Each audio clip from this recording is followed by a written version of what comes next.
অনেক মিস সুধীমণ্ডলী, আবারও আপডেটে আসছি যে আজকে নিমসের বাজারের অবস্থান বিভিন্ন কিছু কিছু ইয়ার মধ্যে ভালো রেটে পাওয়া যায়। রসুনটা তারা বলতেছে 200 টাকা, এবং 46-47 দেশি পিসটা আসলে আজকে 6 তারিখের আপডেটে আসছে।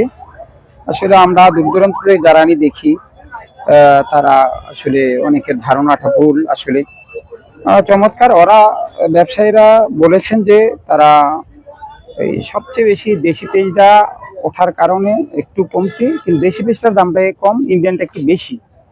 আর শুধুমাত্র দেখাচ্ছি যে আমরা অবস্থানে এখন আছি নিমসার ঐতিহ্যবাহী একটা বাজার, সেখানে বেশিরভাগই রাত্রে দেখা যাচ্ছে বেশিরভাগ।